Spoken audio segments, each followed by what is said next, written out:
Alors, petite actu sur pressecitron.net, face à la Model 3, la Ford Mustang Mach-E est en rupture de stock. Le nom de Mustang a profité à Ford et au lancement de sa nouvelle voiture électrique, la Mustang Mach-E. Aux États-Unis, tous les exemplaires First Edition ont été vendus déjà. Elle fut présentée à Los Angeles le 18 novembre dernier et voilà qu'elle est déjà en rupture de stock seulement 10 jours plus tard. La première voiture électrique de Ford, baptisée Mustang Mach-E, connaît une forte popularité, en croire les dires de la marque dans une interview à nos confrères de Roadshow. La Mustang Mach-E n'est pas attendue avant fin 2020, mais toutes les versions ne seront pas dispo dès l'année prochaine. En effet, seules les First Edition et les modèles Premium débuteront leur livraison et le reste des variantes, à savoir les Select, California Route 1 et GT Performance Edition, sont planifiées pour les 2 années suivantes. À ce stade, il est encore difficile de savoir combien de ventes ont été concrètement réalisées. Ford n'a jamais communiqué à ce sujet. La seule donnée chiffrée rendue publique à ce jour concerne la première année de production du modèle qui se limitera à la sortie de 50 000 exemplaires des chaînes de production.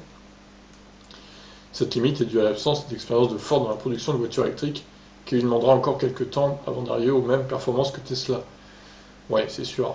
La marque californienne a déjà vendu plus de 97 000 véhicules sur un seul trimestre en fin d'année 2018.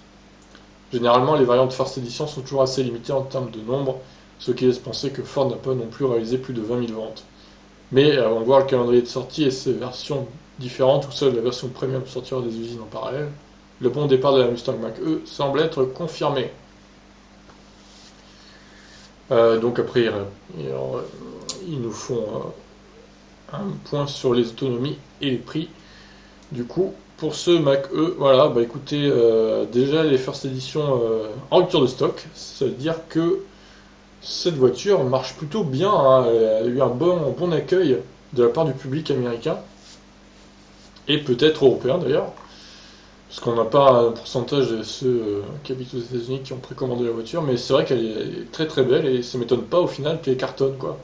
Son prix n'est pas trop cher, comparé à ce qu'on aurait pu s'attendre de la part de Ford par exemple, mais c'est un bon point pour le constructeur américain en tout cas. Donc voilà, pour cette petite actu, je vous laisse réagir. Ciao ciao.